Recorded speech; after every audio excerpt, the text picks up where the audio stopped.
Hi, this is Justin, and this is Mental Health and Addiction, episode 17. It's going to be kind of a brief episode, I feel like, but I do want to talk about labels. Labels we give ourselves or allow others to give us, others give us, or we give ourselves, or we repeat it about ourselves that others give us. Here's some labels. I just wrote down random labels. Loser, lazy, high maintenance, fat, loud, childish, mean, quiet, shy, pushover, immature, liar, selfish.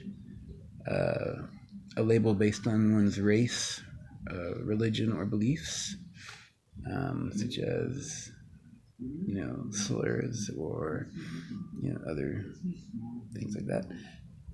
Poor, rich, addict, bitch, user, as in someone who's only out to use other people, crazy, weak, bad, as in a bad person, doormat,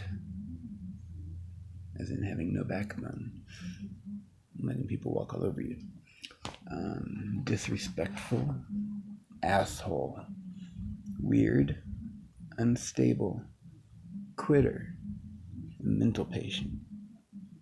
That kind of goes with crazy or other kind of sort of catch-all, just general terms that people really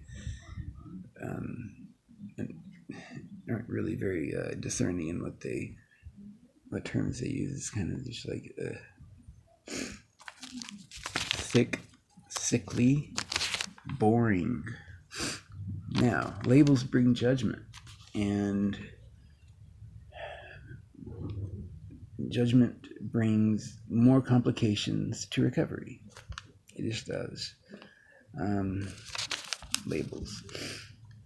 What others say or think can greatly impact an addict while in active addiction or even recovery, especially early recovery.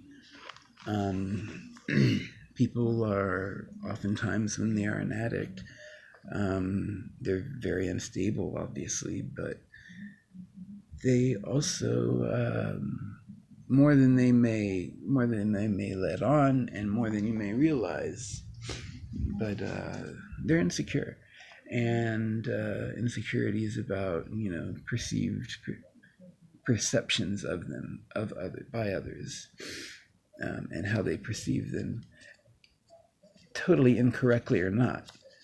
Typically it is incorrect, but especially those incorrect assumptions that are very painful, even though they're wrong, it feels like they will never be, the addict will feel like oftentimes they will not ever be seen for who they really feel they are on the inside.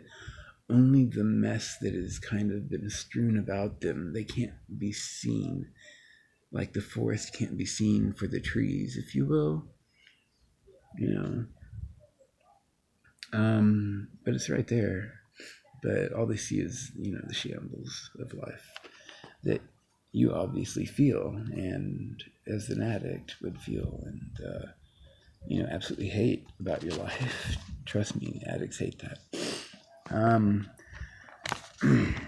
Labels are not some truth about someone or something. It's simply how that someone or something may be perceived by the person using the label, the labeler, as I kind of previously mentioned. Now, what kind of words would someone, say you or me, use to describe ourselves truthfully? Labels can be hurtful and very damaging, like I previously mentioned, to someone with severe life struggles. Some of these labels can be the ones that we feel on ourselves, or maybe are self-imposed, again, rightly or wrongly. a big one is misunderstood or feeling misunderstood. And it covers so much, and it is kind of like a catch-all term, especially when people are like at their wits' end. It's just totally misunderstood. Everything I say is just twisted back at me, and I can't say one thing without someone thinking something else by trying to read in between the lines when I'm not writing there at all.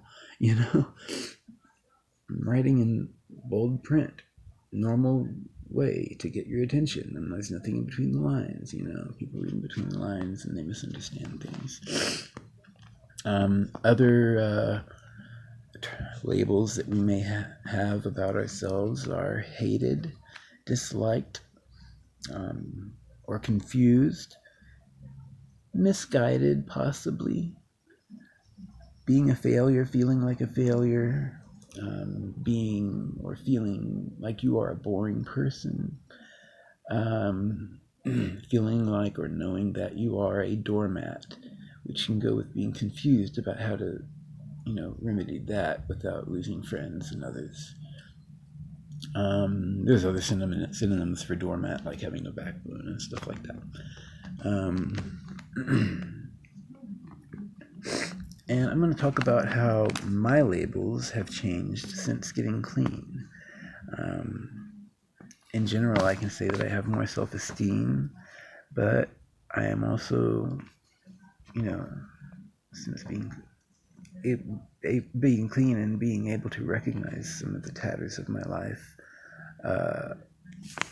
you are also more aware of how much of kind of a mess or a failure you are, or at least you may feel to be. I certainly was. That kind of sort of de facto first step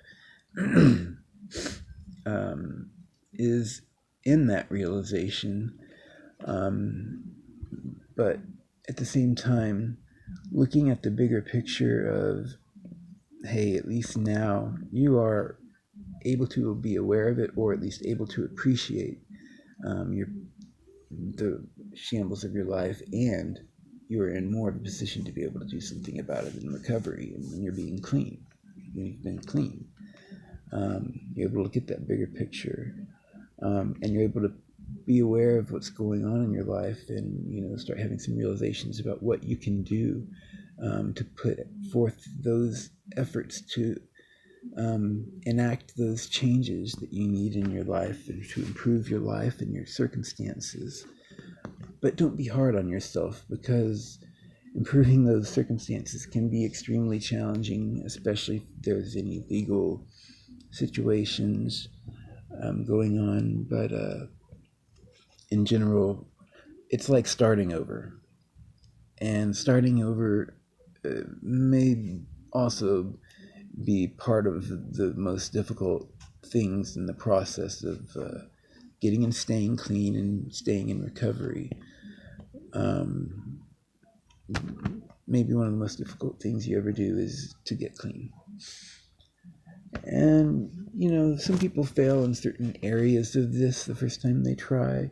Not just necessarily getting clean, but being able to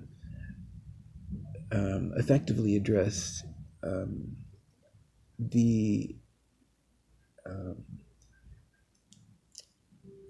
things going on in their life which need to be improved. And some fail, but are not failures. It is not winner take all. It's not a zero-sum game, and frankly, it is just not a game. This is real life. Do not give up on your life, on yourself. And for those who are watching to get information for others, the addict in recovery and the addict in active addiction can be left feeling like they're just clutching at straws, I guess, if you will, for their respective identities sometimes and ability to recover. A lot of times their identities are rooted in how others perceive them, especially if they've been told that they're just worthless over and over and over and over. I can just say that someone who's told that over and over and over is going to start feeling that they are that way. Like if you're told you're a worthless piece of crap constantly, you're really going to start feeling that, especially if you're told that every day. Think of a king who has subjects who tell them he's so great, he's so wonderful every single day, no matter what he does. He's going to get a really huge head. It's just human nature. Well, it kind of works in reverse too. Not kinda, it does. Someone is told what a terrible failure or horrible, piece of shit they are, whatever you want to use, term you want to use, whatever may apply to whoever individual circumstance, whatever individual circumstance may be applicable here for you. But those negative comments and negativity, it is not healthy. Please separate yourself from people that are negative like that, especially when you're trying to better yourself, especially if you're really feeling it, especially if it's constant, no matter what it is. I mean, if there's someone close to you, please try to explain, maybe, that you're trying to better yourself, but if you know that that's not going to work or they're going to laugh at you or something like that, then just do whatever you need to do to get yourself better. No, I'm going to talk about get a little more personal here. Some of the labels I've had in the past, which I've mentioned on here. I'm going to go over which I have been told I was in the past and may still be. I don't know, maybe still be considered. I'm not necessarily claiming this. But I have had these labels put upon me by others in the past. High maintenance, loser, lazy, loud, childish, mean, quiet, shy, pushover, as in no backbone, doormat, all of that. Immature, selfish. I have been thought to be a liar, but I have never been a liar. Been called libtard, stuff like that. I've been called poor. I've been called rich. I've been called a bitch. I've been called an addict. I've been called a user, someone who uses other people for only what they can get out of them. I've been called crazy. I've been called weak. I've been called bad, like a bad person. I've been called a doormat. I've been called disrespectful. I have, more than any other of these, possibly at least over a period of time, I've been called an asshole. I've been called weird. I've been called unstable. I have, I believe, been labeled as a quitter before. And I've certainly been called boring. And again, those are all judgmental things, and some of those, may or may not be true about me, but I don't have to claim them, I want you guys to try to fill your free time with positivity, positive things, positive activities, anything that makes you smile, even if that's just going to your local humane society and just play with some of the dogs. I mean, or go donate your time there if you have nothing else to do. If you're interested in that stuff, or find some other way that you can do something that makes you smile. I have offered my services in my area to print people's voter registration information for them, because I have a laser printer, but I'm not just going to be contactless. I'm not going to do it where I have to see, touch see them or anything like that. I would just leave it on my doormat. So we'll see if anyone takes me up on that. But anyway, that's what's new here with me. Been having a lot going on. I had my family visit, and it was a great visit. It was wonderful to see my family, and we probably have not been as close as it feels like we are now in most of my adult life. I don't know. It's a different closeness. There's more of an understanding, and differences be damned. We can, we get along. So, and I like it. So I just broke my cigarette. So that's new. Anyway, thank you guys for watching episode 17 of Mental Health and Addiction on my YouTube channel. Please subscribe and share, all that good stuff. And please let me know if you watched to the end. I also want to know, what are your comments about things? I want to know what you guys want to hear about, what you guys want to talk about, what you guys want me to talk about or address. Again, I reference my experience, my experience or experiences, and any other knowledge I have based on my experiences is given basically from my experience or from other resources that are factual. All right. Thank you guys again.